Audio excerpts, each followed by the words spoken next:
क्या ये संभव हो पाएगा? क्योंकि विश्वविद्यालय का एक्ट भी मैंने कराया, इसके निर्माण कार्यक्रम भी मैंने तैयार किए थे, लेकिन विश्वविद्यालय में पहली बार यहां आया हूं। यद्यपि इसका उद्घाटन वर्चुअल इस सभागार और विश्वविद्यालय का उद्घाटन भी वर्चुअल किया था, लेकिन विश्वविद्यालय में आने का मुझे अवसर नहीं मिला था और इस कॉन्फ्रेंस आने मुझे आज आप सबसे संवाद करने और विश्वविद्यालय के इस भव्य सभागार देखने, जो सरदेव अटल बिहारी वाजपेयी जी जैसा का उनके विराट व्यक्तित्व के अनुरूप एक कॉन्फ्रेंस हॉल भी बना है, तो यह आपके लिए अत्यंत आनंद का विषय होगा कि आप सब अपनी एक कॉन्फ्रेंस यहां पर कर रहे हैं। ये उत्तर प्रदेश में और बदलते हुए भारत का वह है जिसमें भारत एक नई प्रतिस्पर्धा के साथ आज दुनिया के अंदर खड़ा है, और उत्तर प्रदेश जो आज से 9 वर्ष पहले तक स्वयं भी बीमार राज्य था, आज वह भारत की अर्थव्यवस्था के एक ग्रोथ इंजन के रूप में अपनी भूमिका का निर्वहन कर रहा है। और उस भूमिका के साथ यह कॉन्फ्रेंस आपकी हम सब के लिए अत्यंत महत्वपूर्ण कॉन्फ्रेंस है। मैं सर पर आप सभी का हृदय से आपको इस कॉन्फ्रेंस के लिए धन्यवाद देता हूं और आप सभी को इस सफल आयोजन को आगे बढ़ाने के लिए बधाई और शुभकामनाएं भी देता हूं। मित्रों, नॉन कम्युनिकेबल डिजीज के बारे में जिस चर्चा को आगे बढ़ाए हैं, ये हम सबकी चिंता का विषय है। भारत के देश में जहां पर प्राचीन काल से ही इन चीजों पर ध्यान देने की एक ऐसे ही ये हमारी दिनचर्या का हिस्सा रहा है कि समय पे जगना, समय पे सोना, समय पे अपना आहार लेना, वह भी संतुलित मात्रा में लेना, आहार भी हो लेकिन पौष्टिक भी हो, उसकी मात्रा कैसे होनी है, ये सब बातों को प्राचीन काल में ही से हम लोग याद करते रहे हैं, उसको अपने जीवन का हिस्सा बनाते रहे हैं। लेकिन दिनचर्या बदली, लाइफस्टाइल बदली, परिणाम भी हम सबके सामने हैं और उसकी चुनौतियां भी। आज हम सब जिस चुनौती से घिरे हुए हैं, इसके 2 पक्ष हम सबके सामने बहुत स्पष्टता के साथ दिखाई देते हैं। एक पक्ष बचाव का है और एक पक्ष उपचार है। मैं हमेशा इस बात को मानता हूं कि आप इस फील्ड के विशेषज्ञ हैं तो स्वाभाविक से आपको दूसरा पक्ष पसंद होगा, क्योंकि आपका उपचार में रुचि है, आपको अपने इनोवेशन को और अपने को आगे बढ़ाने के लिए इस फील्ड में रुचि भी है, और अपने प्रोफेशनल को आगे बढ़ाने में भी आप तभी आगे बढ़ सकते हैं जब इसमें कुछ नयापन करके दिखाएंगे। लेकिन अगर आप मुझसे ऐसे वैसे पूछेंगे तो मैं इसके पहले पक्ष में ज्यादा विश्वास कर रहा हूं।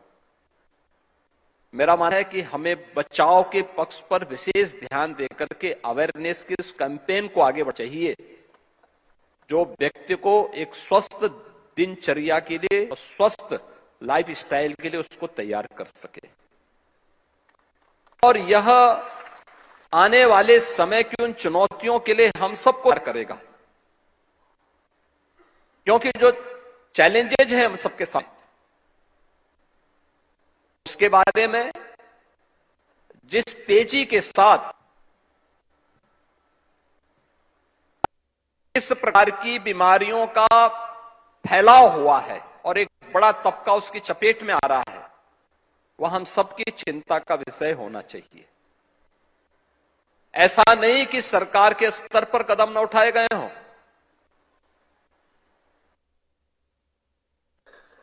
मैं इस बारे में देखता हूं कि आज से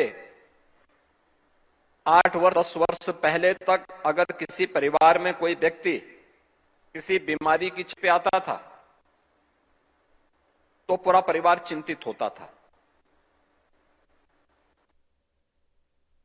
चिंता इस बात की थी कि उपचार में पता नहीं कितना खर्चा होगा। पैसे की चिंता पहले,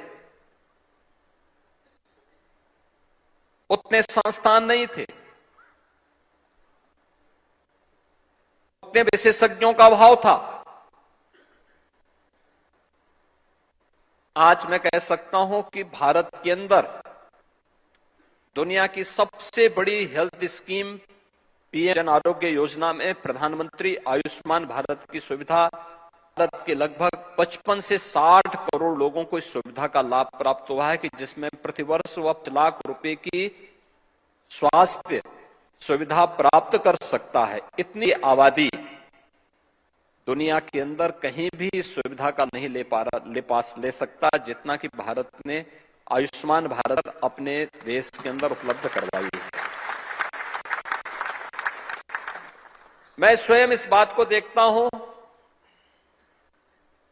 मुख्यमंत्री रिलीफ फंड से मैं अकेले 25 में लगभग 1400 करोड़ रुपए पब्लिक को हेल्थ के लिए, उपचार कराने के लिए उपलब्ध करवाया है।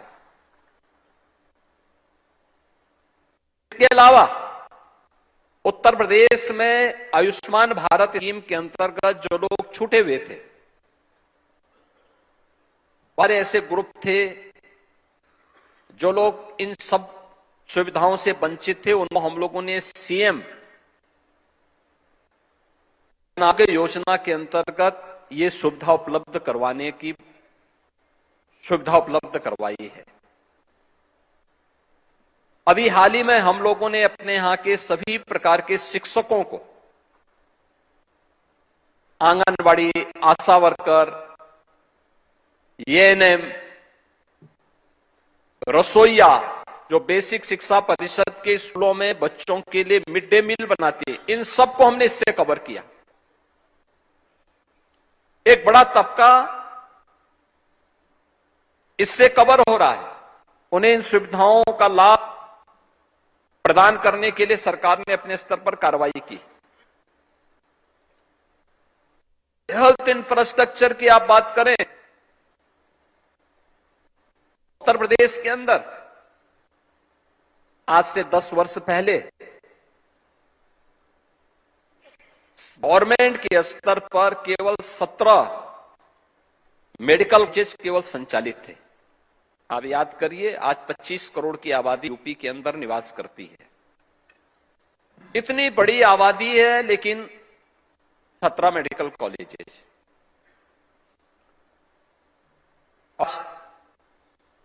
केंद्र और राज्य सरकार ने मिलकर के हम उत्तर प्रदेश के अंदर आज के दिन पर 81 मेडिकल कॉलेज, 2 एम्स का संचालन उत्तर प्रदेश के अंदर आज के दिन पे सफलतापूर्वक हो रहा है। हर जिले के अंदर हम लोगों ने आईसीयू निर्माण किया है। कैथ लैब का भी निर्माण हम लोग बहुत सारे स्थानों पर प्रारंभ किया है। निजी क्षेत्र में भी सुपर स्पेशलिटी हॉस्पिटल के निर्माण हो रहे हैं। हमारे जो पुराने मेडिकल कॉलेजेस थे उनके इंफ्रास्ट्रक्चर को स्ट्रेंथनिंग के वहां पे इन सुविधाओं को बढ़ाया है। लखनऊ में एसजीपीजीआई, केजीएमयू और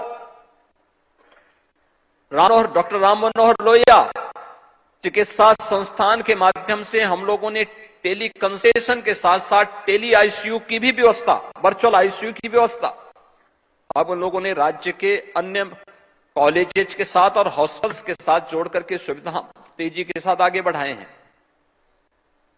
लेकिन सुविधा बढ़ाने के साथ साथ सरकार के स्तर पर कुछ और भी प्रयास हुए कि इसमें जो आवश्यक उपकरण हैं वह भी सस्ते हों। उत्तर प्रदेश में हम मेडिकल डिवाइस पार्क बना रहे हैं। अच्छी दवाइयां मिले और सस्ती दवा मिले। यूपी के अंदर हम लोग फार्मा पार्क का निर्माण भी के साथ आगे बढ़ाए। यह पक्ष वह है जो उपचार को सस्ता भी कर रहा है, सुलभ रहा है, लेकिन लाइफस्टाइल को बदल और व्यापक अवेयरनेस कैंपेन के बगैर इसको महामारी होने से हम नहीं बचा पाएंगे। कितना उपचार करेंगे, कितना उपचार का रास्ता हम निकालेंगे। आप भी इस बात को महसूस करते होंगे। जो लोग प्राइवेट में अपनी प्रैक्टिस कर हैं, अपने संस्थान चला रहे हैं, उनके लिए उतनी समस्या नहीं होती, लेकिन जो गवर्नमेंट संस्थानों में काम कर रहे हैं उनके बाद भीड़ लगे। आप सोचिए केजीएमयू की पर डे की जो ओपीडी है और 12,000 से 14,000 की है। एम्स दिल्ली की प्रतिदिन की जो ओपीडी है वह 16 से 17,000 की प्रतिदिन है। एसजीपीआई की 10 से 12,000 की ओपीडी जाती है। अब मुझे बताइए कि इतनी बड़ी ओपीडी और इतनी बड़ी संख्या में लोगों का आना, क्या हम क्वालिटी हेल्थ की गारंटी दे सकते हैं? क्या डॉक्टर पर्याप्त समय अपने उस पेशेंट को दे पाएगा? और ये आज की स्थिति है।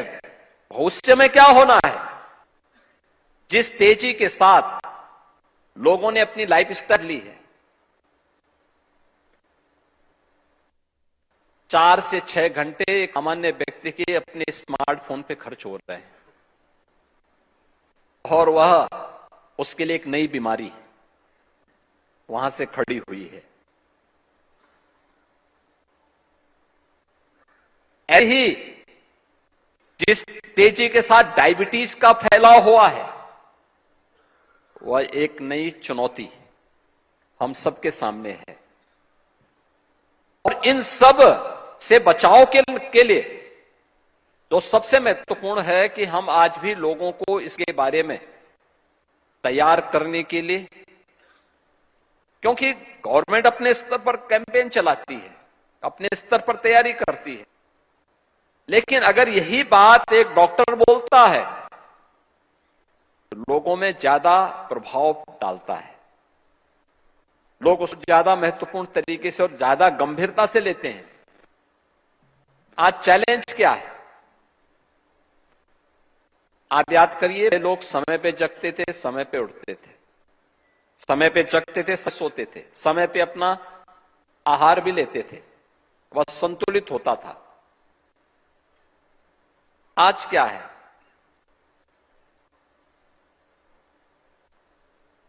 मैंने एक बार इसी वर्ष दीपावली ठीक पहले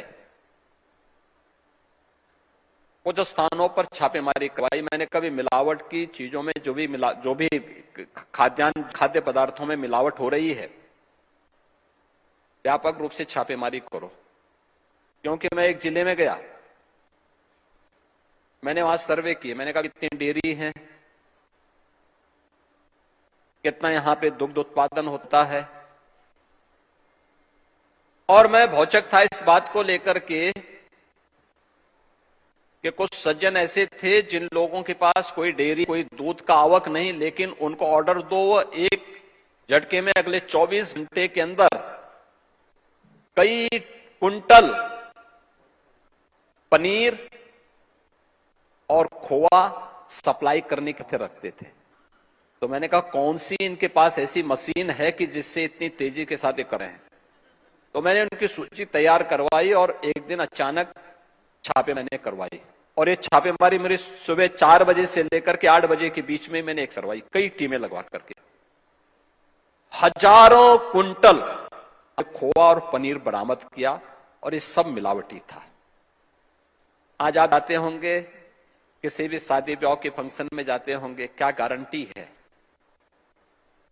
ये कौन सा पदार्थ वहां पे व्यक्ति खिला रहा है? कोई गारंटी नहीं है। खान पान की आदतें, लोगों की लाइफस्टाइल। प्रधानमंत्री जी ने अपने ट्रेडिशनल मेडिसिन को आगे बढ़ाने के साथ ही योग को 21 जून की तिथि को विश्व योग दिवस के रूप में भी तेजी के साथ उसका फैलाव किया। दुनिया को अंगीकार कर रही है। अब भारत के अंदर भी अलग अलग स्थानों पर हम देखते हैं तेजी के साथ इसको लोग आगे बढ़ा चुके हैं। अगर आप भी लोगों को बोलें कि भाई समय पे जगने की आदत डालो, देर रात्रि तक स्मार्टफोन का उपयोग करना बंद करो, अगर आप भी उन लोगों को बोलेंगे, आपके स्तर पर भी इस प्रकार के हैंडबिल प्रकाशित हों, समय समय पर इंटरव्यू और इन बातों को लेकर के आप ज्यादा प्रचार प्रसार कर सकेंगे तो ज्यादा प्रभावी होगा। गवर्नमेंट अपने स्तर पर करती है और हम लोग दोनों पक्षों को लेकर के चलते हैं, अवेयरनेस के पक्ष को लेकर के भी, लेकिन साथ साथ इसके उपचार के पक्ष को लेकर के भी। दूसरा, उपचार हो तो कैसे हम सस्ता और सहज कर सकते हैं, एक गरीब से गरीब व्यक्ति भी अपना उपचार करा सके। यद्यपि अभी तक ईश्वर की कृपा यह है कि गरीब को हार्ट की बीमारी कम होती है, क्योंकि उसकी मेहनत और उसका परिश्रम उसको करता है। दूसरा यह है कि अगर किसी को होगा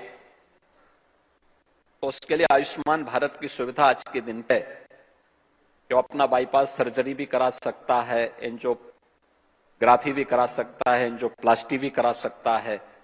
उसमें उसके सामने उतनी चैलेंजेस अब उतनी नहीं रही, लेकिन कार्य क्षमता पे असर तो पाई है। कैसे हम इसके लिए लोगों को तैयार कर सकें। दूसरा, जब पेशेंट की स्क्रीनिंग होगी और क्वालिटी आएगी तो आप क्वालिटी दे भी पाएंगे, उसको देने में आपके लिए और सरल हो सकता है। आज के इस अवसर पर आप सबसे इस बारे में अवश्य कहूंगा कि आप सभी देश भर से और दुनिया से भी तमाम हमारे प्रतिष्ठित इस फील्ड के विशेषज्ञगण यहां पर उपस्थित हुए हैं। हम इन दोनों पक्षों पर विचार करें और दोनों पक्षों को लेकर के अगर हम चलेंगे तो अवश्य परिणाम आएगा। परिणाम आएगा वह इस फील्ड के लिए योगी होगा ही, सबसे महत्वपूर्ण होगा कि स्वस्थ नागरिक होगा, स्वस्थ समाज भी होगा।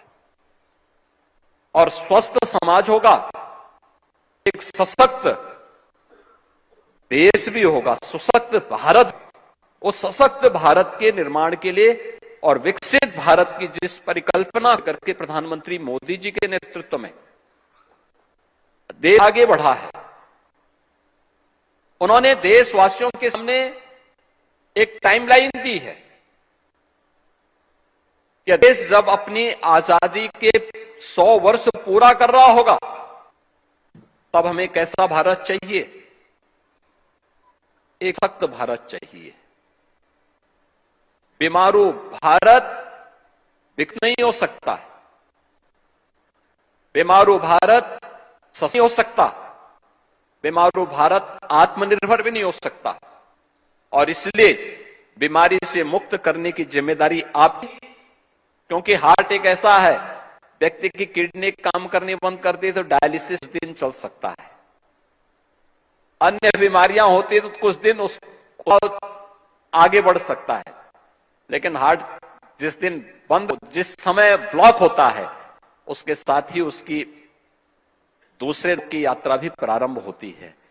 और वह स्वस्थ दिनचर्या, स्वस्थ लाइफस्टाइल से ही हम लोग उसको आगे बढ़ा सकते हैं।